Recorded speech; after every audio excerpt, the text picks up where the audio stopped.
नमस्कार दोस्तों। आज मैं आपको सुनाने जा रही हूँ।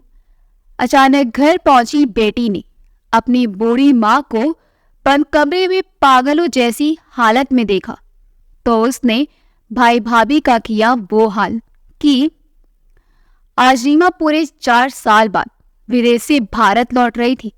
उसका मायका भारत में था जबकि वह स्वयं लंदन में रहती थी। लेकिन इतने समय बाद मायके लौटते हुए भी उसका मन उदास था। जैसे ही घर की गली में मुड़ी तो पुरानी सारी यादें आंखों के सामने घूमने लगी। जिस जगह पर उसका सारा बचपन बीता था, आज इतने वर्षों बाद उसी जगह को देखकर वह भावुक हो उठी। मन में बहुत कुछ चल रहा था। जैसे ही सामने से घर की चौखट को देखा तो उसे वो दिन याद आ गया जिस दिन इसी घर की चौखट से वो अपने पति के साथ बेइज्जत होकर बाहर निकली थी। दरअसल 4 साल पहले जब रीमा मोहित के साथ कोर्ट मैरिज करके घर पहुंची थी तो उसके भाई ने उन दोनों को खूब खरी खोटी सुनाई थी और उससे सारे रिश्ते खत्म कर लिए थे और माता पिता को भी सख्ती से बोल दिया था कि आज के बाद रीमा से किसी का कोई संबंध नहीं होगा। वो हमारे लिए मर चुकी है और हम उसके लिए। उसके अपने माता पिता जो उस पर जान छिड़कते थे, अपने बेटे से ऊपर अपनी बेटी को रखते थे। लोक लाज के डर के कारण उन्होंने भी चुप्पी साध ली थी और उस दिन से लेकर आज तक किसी ने उसका हालचाल जानने की कोशिश तक नहीं की। इस नाराजगी के पीछे भाई का अपना भी एक कारण था। दरअसल वो अपनी बहन की शादी अपने बॉस से करवाना चाहता था ताकि उसे जल्द से जल्द प्रमोशन मिल सके। लेकिन रीमा के इस कदम से उसके सारे मंसूबों पर पानी फिर गया था। इसी मन मुटाव के चलते अपने मायके से रीमा का रिश्ता टूट चुका था। परंतु 2 दिन पहले ही जब उसके भाई का फोन आया तो पुरानी बातों की कड़वाहट दिल में फिर से उभर आई। आज इतने दिनों बाद मेरी याद कैसे आ गई? अब मैं तुमसे कोई रिश्ता नहीं रखना चाहती, रीमा बोली। तभी सामने से उसके भाई रोहन की आवाज आई। रीमा अभी तक मुझसे नाराज हो गया? इतने समय बाद भाई की आवाज सुनकर रीमा का दिल भारी हो गया और आंखों से झमाझम आंसू गिरने लगे। फोन पर पीछे से रीमा को कुछ अजीब सी आवाजें सुनाई दे रही थी। वो दिल दहला देने वाली आवाजें शायद उसकी माँ की थी। थोड़ी देर की खामोशी के बाद उसका भाई बोला, रीमा मैं जानता हूँ तुम मुझसे बात करना नहीं चाहती, लेकिन मैंने ये बताने के लिए फोन किया था कि पिताजी का देहांत हो चुका है और 1 हफ्ते बाद उनके 13वीं की रस्म है। अगर संभव हो तो आ जाना, उनकी आत्मा को शांति मिल जाएगी। पिता की मृत्यु की खबर सुनते ही जैसे एक पल को रीमा का दिल धड़कना ही बंद हो गया था। उसी समय उसने फोन काट दिया और फूट फूट कर रोने लगी। कितने वर्षों बाद अगर फोन आया भी तो पिताजी की मृत्यु की खबर के साथ। लेकिन रीमा को ये समझ नहीं आ रहा था कि उसकी माँ इतनी अजीब तरीके की आवाज क्यों निकाल रही थी। रीमा का दिल बहुत बेचैन हो रहा था। थोड़ी देर में उसका पति मोहित घर पहुंचा तो रीमा को जोर जोर से रोता देखकर हैरान रह गया और बोला, क्या हुआ रीमा, सब ठीक तो है? रोहन का फोन आया था, पिताजी इस दुनिया में नहीं रहे, रीमा ने मोहित को बताया। ये बात सुनकर मोहित ने रोती हुई रीमा को हौसला दिया और थोड़ा शांत कराया। फिर रीमा बोली, हमें आज ही घर के लिए निकलना होगा। तो मोहित ने कहा, लेकिन रीमा मेरे ऑफिस में इंस्पेक्शन चल रही है, इसलिए मेरा जाना तो संभव नहीं हो पाएगा। फिर रीमा बोली, कोई बात नहीं, मैं आज शाम की फ्लाइट से भारत चली जाती हूँ। तो मोहित बोला, लेकिन रीमा तुम अकेले कैसे जाओगी? रीमा ने कहा, आप चिंता मत कीजिए, मैं अपनी सहेली को फोन कर दूंगी, वो मुझे एयरपोर्ट पर लेने आ जाएगी। तो मोहित बोला, ठीक है, मैं तुम्हारी टिकट बुक करवा देता हूँ, लेकिन एक बात का ख्याल रखना कि वहाँ ज़्यादा देर तक मत रुकना, जल्दी आने की कोशिश करना। अपने पति को अलविदा कहकर रीमा भारत जाने वाली फ्लाइट में बैठ गई, परंतु समय तो जैसे काटे नहीं कट रहा था। रह रहकर पिता की याद और माँ की चिंता उसे खाए जा रही थी। फिर जहन में बचपन की खट्टी मीठी यादें दौड़ने लगी। किस तरह बचपन में उसके पिता उसकी हर छोटी बड़ी बात का ख्याल रखते थे। भाई बहन में जब भी लड़ाई होती थी, माता पिता हमेशा रीमा का ही साथ देते थे। लेकिन फिर ऐसा क्या हो गया कि ये सब सोचते हुए उसके कानों में आवाज पड़ी कि फ्लाइट दिल्ली पहुंचने वाली है, कृपया अपनी कुर्सी की पेटी बांध लीजिए। इतना सुनते ही रीमा की आंखों में एक चमक आ गई।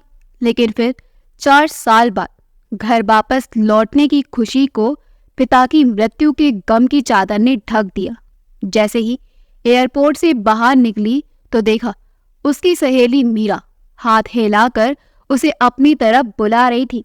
रीमा और मीरा बहुत अच्छी सहेलियां थी, जिन्होंने बचपन एक दूसरे के साथ बिताया था। हालांकि रीमा के विदेश जाने के बाद वो अलग हो गई थी, परंतु अक्सर फोन पर वे दोनों एक दूसरे से खूब हालचाल बांटा करती थी। रीमा की शादी के बाद मीरा की भी शादी हो गई थी। उसके पति एक डॉक्टर थे।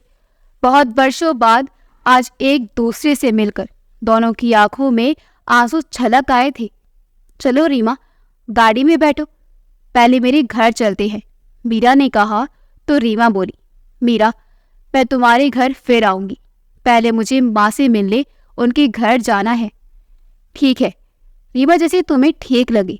ऐसा कहते हुए मीरा ने गाड़ी स्टार्ट की और रीमा से सारा हालचाल पूछने लगी। बातचीत करते सफर कैसे कट गया पता ही नहीं चला। मीरा, मुझे यहाँ नुक्कड़ पर ही छोड़ दो, आगे मैं खुद चली जाऊंगी, कल मिलते हैं। ऐसा कहते हुए रीमा गाड़ी से उतरी, लेकिन जैसे ही आगे बढ़ने लगी उसके दिल की धड़कन तेज होने लगी। कानों में 4 साल पहले बोली गई अपने भाई की कड़वी बातें अभी तक गूंज रही थी। घर के बाहर पहुंची तो आसपास पसते सन्नाटे ने उसे संशय में डाल दिया। दिल को एक अनजाना सा डर सता रहा था। जैसे ही रीमा घर की घंटी बजाने लगी, तभी उसने देखा कि दरवाजा खुला हुआ था। दरवाजा खोलकर जैसे ही वो अपना कदम अंदर रखने लगी, उसी समय माँ के कमरे से दरवाजा खटखटाने की आवाज सुनाई दी। फिर अचानक किसी ने अंदर से दरवाजा जोर जोर से पीटना शुरू कर दिया।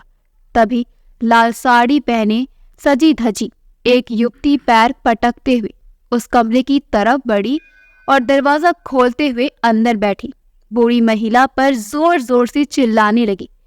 क्या हो गया? कौन सी आफत आ गई जो दरवाजा तोड़ने पर तुली हो? वह बूढ़ी महिला डर के मारे एक कोने में जाकर दुबक गई। उस बूढ़ी औरत के बाल बिखरे हुए थे, मैले कुचले कपड़े पहने हुए थे और शरीर कंकाल मात्र रह गया था। ये सारा दृश्य देखते हुए दरवाजे पर खड़ी रीमा की हैरानी का ठिकाना न रहा। उसका शक यकीन में बदल गया और रोते हुए जोर से चिल्ला पड़ी, कौन हो तुम और तुम्हारी हिम्मत कैसी हुई मेरी माँ से इस तरह से बात करने की? माँ, ये क्या हो गया तुम्हें?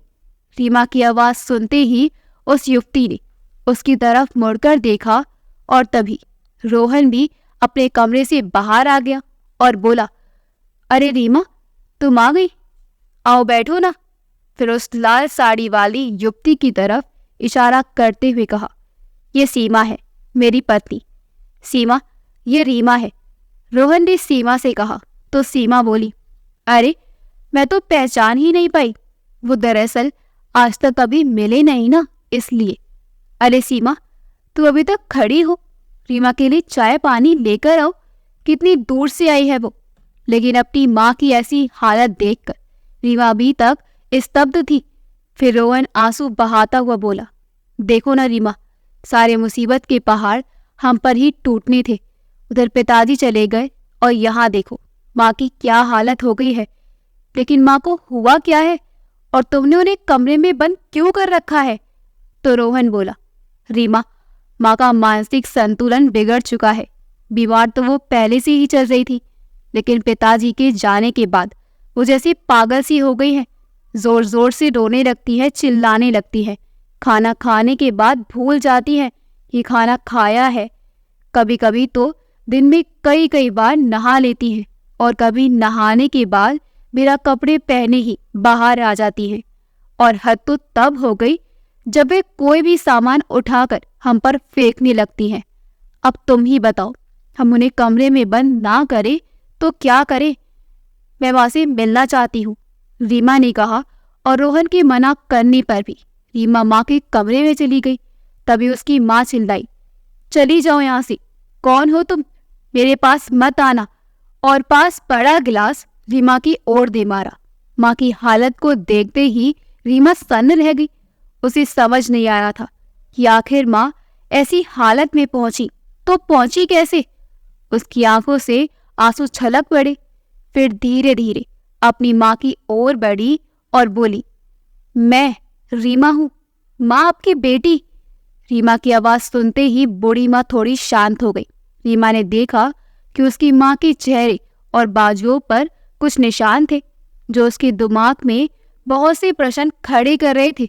तभी उसकी माँ बोलने लगी, मुझे भूख लगी है, मुझे भूख लगी है। तभी रोहन बोला, देखा तुमने, ये खाना खाकर भूल जाती हैं और फिर कहती हैं कि किसी ने खाने को कुछ नहीं दिया। सुबह से 2 बार खाना खा चुकी हैं। अरे तो क्या हुआ, उन्हें फिर से भूख लगी होगी।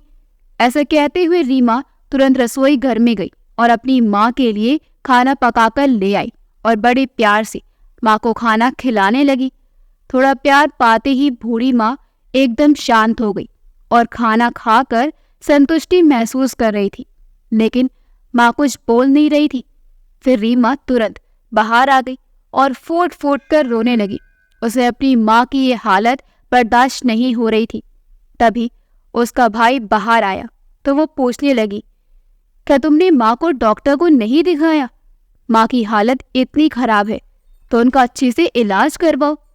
फिर रोहन आंखों में आंसू लिए बोला, मैंने माँ को बहुत से डॉक्टर्स के पास दिखाया, लेकिन उन्होंने माँ के इलाज का खर्चा बहुत ज़्यादा बताया है और मेरे पास इतने पैसे नहीं है। लेकिन रोहन, पिताजी ने भी तो कुछ बचत की होगी ना, कुछ तो पैसा वो भी देकर गए होंगे तुम्हें। अरे रीमा, इसी बात का तो रोना है। पिताजी ने अपनी सारी बचत एक एफडी के रूप में बनवा ली थी और उन्होंने वो एफडी और अपनी सारी जमीन तुम्हारे नाम कर दी है। मेरे हिस्से आया तो सिर्फ ये मकान और उनकी दुकान, वो भी पिताजी ने माँ के नाम पर की है। उनके बाद ही मकान और दुकान पर मेरा हक होगा। उन्होंने तो मेरे साथ ऐसा सलूक किया जैसे मैं उनका कुछ लगता ही नहीं हूँ। बोलते बोलते रोहन के हृदय की कड़वाहट सामने आने लगी। अपने भाई की ये बात सुनकर रीमा तुरंत बोली, मुझे उनकी जायदाद में से कुछ नहीं चाहिए, बस तुम माँ का इलाज अच्छे से करवाओ, मेरी माँ ठीक रहे, मैं इसी में खुश हूँ। रीमा की ये बात सुनकर रोहन और उसकी पत्नी सीमा की आंखों में चमक आ गई, जैसे कि उनकी मुराद पूरी होने जा रही हो। तभी रोहन बोला, रीमा, मुझे तुमसे यही उम्मीद थी, तुम एक जिम्मेदार बहन और बेटी हो। पिताजी की 13वीं के बाद हम वकील साहब को घर पर ही बुला लेंगे, तुम जमीन के कागजों पर दस्तखत कर देना। रोहन और सीमा को अपने मंसूबे कामयाब होते नजर आ रहे थे।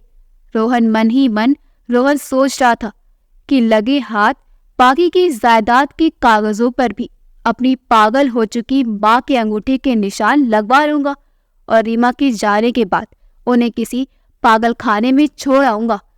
अगले दिन जब रीमा अपनी सहेली से मिलने जाने के लिए घर से बाहर निकली, तभी पीछे से किसी ने उसे आवाज लगाई। उसने मुड़कर देखा तो कमला आंटी अपने घर के बाहर चारपाई बिछाकर बैठी थी। देखकर उसके चेहरे पर मुस्कुराहट आ गई। कमला आंटी उसकी माँ की अच्छी सहेली हुआ करती थी। उनके बुलाने पर रीमा थोड़ी देर उनके पास जाकर बैठ गई। कमला आंटी के साथ अपने माता पिता के बारे में बातचीत करते करते रीमा की आवाज रुआसी हो गई। तभी आंटी ने कहा, रीमा बेटिया, तेरे माता पिता के साथ जो कुछ भी हुआ है वो सब तुम्हारे भाई और भाभी का किया धरा है। अक्सर तुम्हारे पिताजी के साथ रोहन की बहस हो जाया करती थी, झगड़ों की आवाजें बाहर तक आती थी और धीरे धीरे तुम्हारे पिताजी बीमार रहने लगे, परंतु उनका इलाज भी अच्छे से नहीं करवाया गया। धीरे धीरे तुम्हारे पिताजी बिल्कुल लाचार हो गए। घर का सारा काम तुम्हारी माँ से नौकरानियों की तरह करवाया जाता था। 2 दिन पहले तो कुछ लोगों ने घर से मारने पीटने की और तुम्हारी माँ की रोने की आवाजें भी सुनी थी। ये बात सुनते ही रीमा के पैरों तले जमीन खिसक गई। उसी समय उसे माँ के चेहरे और बाजू पर वो लाल निशान याद आए और मन बुरी तरह से बेचैन हो गया। फिर कमला आंटी ने कहा कि रोहन और सीमा तो तुम्हारी माँ को घर से बाहर तक नहीं निकलने देते थे। कहीं भी जाते थे तो घर को ताला लगाकर जाते थे, और ऐसी परिस्थितियों में तो अच्छा भला इंसान पागलों की तरह व्यवहार करने लगता है। ये सब बातें सुनकर रीमा ने अपनी सहेली के घर ना जाना ही मुनासिब समझा और वापस अपने घर लौट आई। रह रहकर कमला आंटी की बातें उसके दिमाग में घूम रही थी। 3 दिन बीत चुके थे और रीमा अपनी माँ का खूब अच्छे से ख्याल रख रही थी। माँ को अच्छे से खाना खिलाना, नहलाना, धुलाना सब रीमा ही कर रही थी। माँ की तबीयत में भी अब सुधार आने लगा था।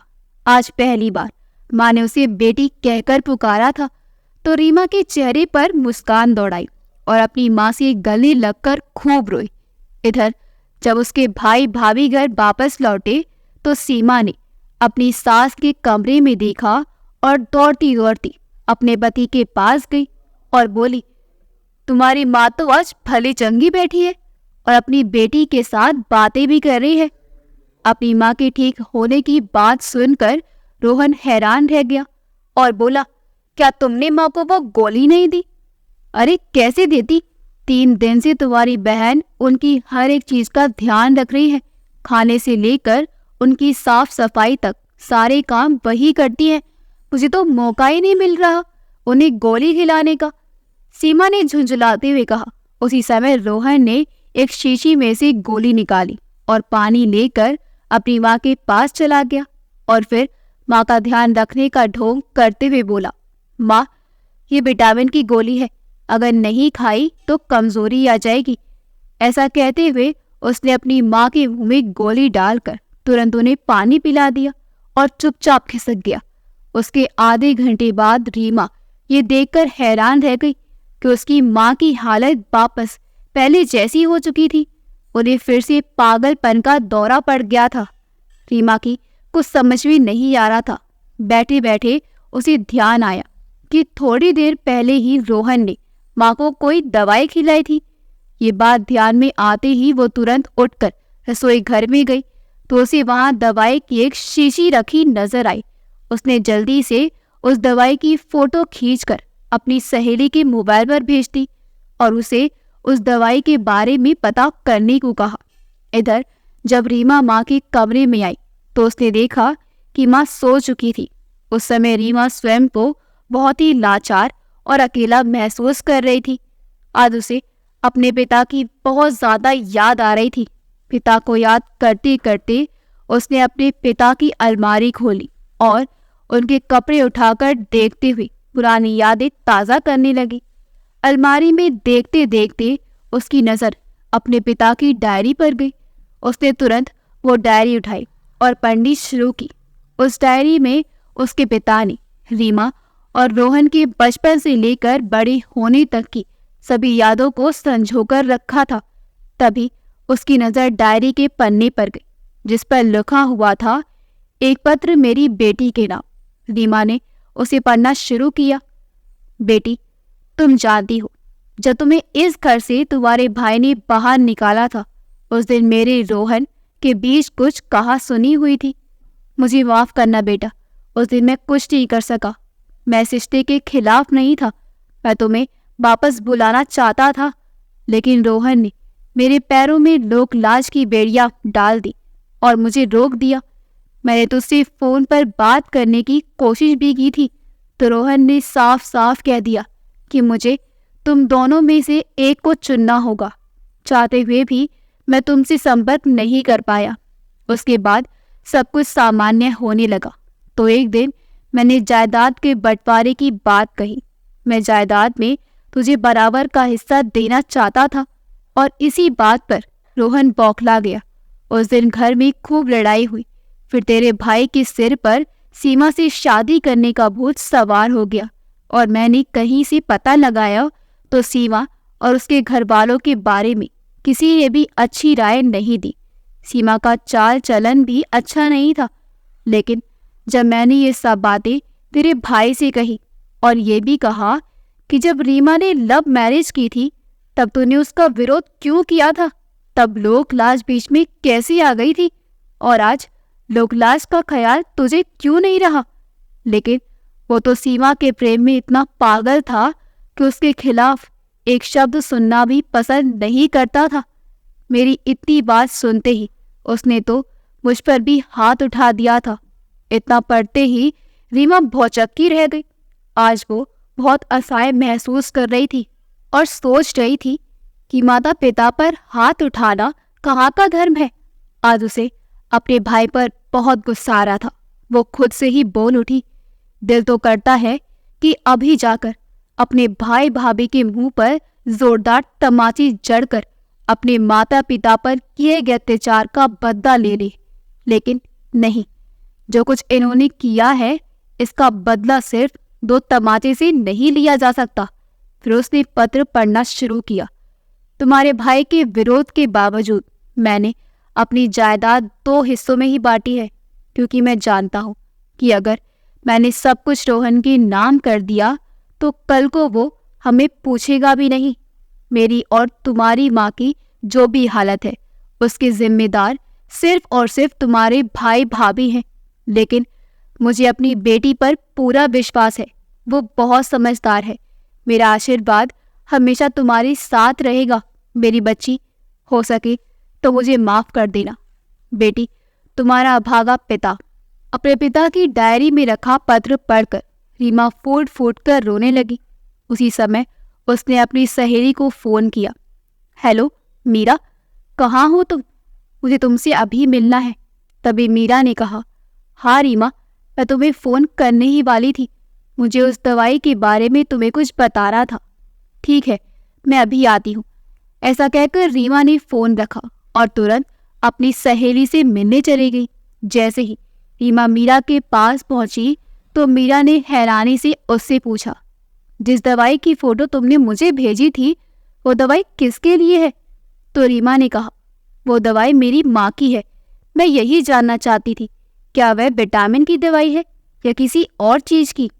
तभी मीरा ने कहा, रीमा, फिर तो तुम्हारे घर में बहुत बड़ी साजिश चल रही है, क्योंकि ये दवाई कोई सामान्य दवाई नहीं है।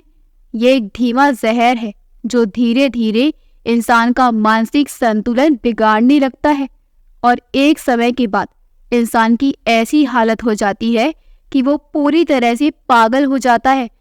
रीमा को तो जैसे ये बात सुनकर अपने कानों पर विश्वास ही नहीं हुआ कि उसका भाई इस हद तक भी गिर सकता है कि जमीन जायदाद के लिए अपनी माँ को पागल करने की साजिश रच रहा है। उसी समय वो धम से सोफे पर अपना सिर पकड़कर बैठ गई। फिर उसने पिताजी की डायरी में लिखी हुई सारी बात अपनी सहेली को बताई। हे भगवान, इतना बड़ा धोखा किया तुम्हारे भाई भाभी ने। इतना बड़ा प्लान बनाया था सारी जमीन जायदाद हासिल करने के लिए। रीमा मन ही मन गुस्से से आग बबूला होते हुए बोली, प्लान तो अब मैं बनाऊंगी मीरा, और मुझे उसमें तुम्हारा साथ चाहिए। तो मीरा बोली, रीमा, मैं हमेशा तुम्हारे साथ हूँ, तुम चिंता मत करो। बताओ क्या प्लान है? दोनों आपस में कुछ बातचीत करते हैं और फिर कुछ देर के बाद रीमा घर वापस आ गई। अगले दिन सुबह रीमा ने अपने भाई रोहन से कहा, भाई, पिताजी की 13वीं के बाद मैं एयरपोर्ट के लिए निकल जाऊंगी, मेरी शाम की फ्लाइट है। तभी रोहन सब पकाकर बोला, अरे पर मुझे तो तुमसे कागजों पर दस्तखत करवाने हैं। तुम्हें जाना है तो मैं पहले ही वकील साहब को फोन कर देता हूँ। पिताजी की 13वीं का कार्यक्रम समाप्त होते ही तुम जमीन के कागजों पर दस्तखत कर देना और फिर चली जाना। नियत समय पर पंडित जी पहुंच गए और 13वीं की क्रिया शुरू हो गई। धीरे धीरे सभी पड़ोसियों और रिश्तेदारों का आना भी शुरू हो गया।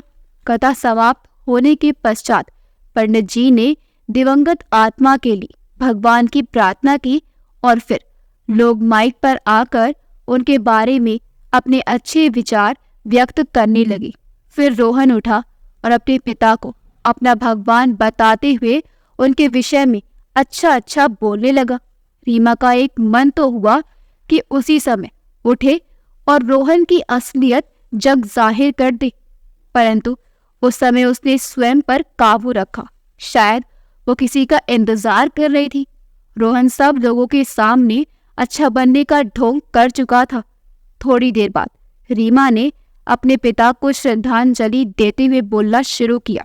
तभी उसकी नजर रोहन पर पड़ी। रोहन के साथ वकील साहब बैठे हुए थे, जो कि उसे सारे कागजात दिखा रहे थे। रीमा की आंखें आंसू से भर उठी थी। तभी उसने दरवाजे की ओर देखा तो मीरा अपने पति के साथ वहां पहुंच चुकी थी। अब रीमा का हौसला बढ़ चुका था। अपने पिता के बारे में बोलने के बाद रीमा ने कहा, मुझे आप सब लोगों से एक जरूरी बात करनी है।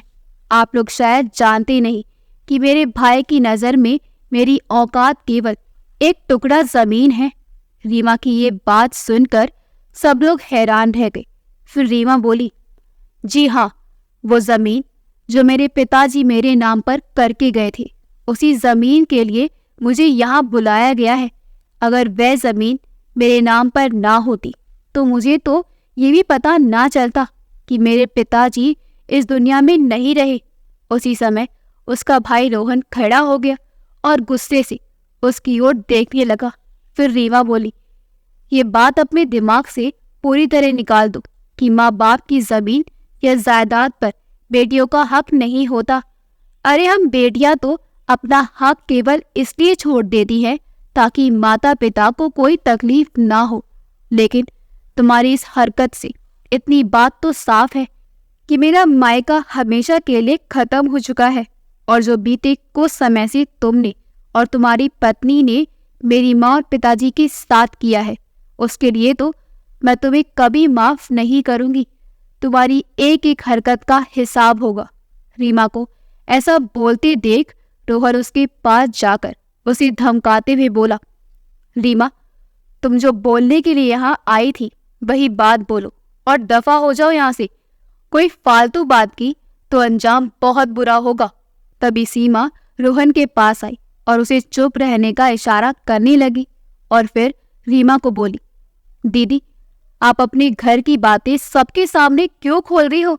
अगर यहाँ आप घर की झगड़ी लेकर बैठ जाएंगे तो क्या पिताजी की आत्मा को शांति मिलेगी?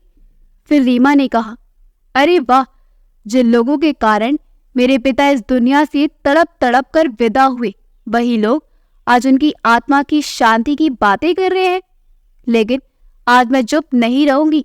आखिर सबको पता लगने दो कि एक जमीन का टुकड़ा इंसान को किस हद तक गिरा देता है। फिर रीमा ने अपने पर्स से वो दवाई निकाली और बोली, ये देखिए, ये वो दवाई है जो मेरे भाई और भाभी मेरी माँ को देते थे, और आप लोगों को ये जानकर हैरानी होगी कि ये दवाई नहीं बल्कि एक जहर है जो इंसान को पूरी तरह पागल बना देता है। क्या बकवास कर रही हो रीमा? ये सब तुम्हारी चाल है मुझे बदनाम करने के लिए। अरे रोहन, हमें तो पिताजी की डायरी पढ़ना भी बाकी है, रीमा ने कहा तो रोहन और सीमा सख्ती में आ गए। तभी सीमा ने रोहन को चुपचाप वहां से खिसक चलने के लिए इशारा किया। जैसे ही वे दोनों वहां से निकलने लगे, उसी समय पुलिस भी मौके पर पहुंच गई और रोहन और सीमा को पकड़ लिया। तभी रीमा बोली, क्यों रोहन, यहाँ से चुपचाप खिसक रहे थे? जमीन अपने नाम नहीं करवानी तुम्हें? रीमा ने वकील साहब के हाथ से वो कागज लिए जिन पर रोहन उसके हस्ताक्षर करवाना चाहता था और सारे सबूत पुलिस के हाथ में दे दिए। फिर मीरा के डॉक्टर पति ने दवाई की रिपोर्ट पुलिस के हवाले कर दी। रोहन और उसकी पत्नी सीमा की रची रचाई साजिश धरी की धरी रह गई। सारे गुनाहों का कच्चा चिट्ठा खुलने के बाद धोखेबाज पति पत्नी को कोर्ट द्वारा 60 साल कैद की सजा सुनाई गई और संपत्ति का फैसला रीमा के हाथ में दे दिया गया। लेकिन रीमा को संपत्ति का कोई लालच नहीं था। माता पिता का पुश्तैनी घर और दुकान उसने अपने भाई को ही दे दी, क्योंकि वो किसी का हक रखना नहीं चाहती थी और अपने हिस्से की जमीन बेचकर मिले पैसों को वृद्धाश्रम और अनाथ आश्रम में बांट दिया और अपनी माँ को लेकर लंदन के लिए रवाना हो गई। लंदन ले जाकर रीमा ने अपनी माँ की खूब सेवा की। कुछ ही दिनों में वो बिल्कुल ठीक हो गई। लेकिन बेटा बहू आज भी जेल में अपने गुनाहों की सजा काट रहे हैं। अगर आपको हमारी कहानी अच्छी लगी हो तो हमारी वीडियो को लाइक करें, शेयर करें और हमारे चैनल योगी वॉइस को सब्सक्राइब कर दें। मिलते हैं अगली वीडियो में। आपका बहुत बहुत धन्यवाद।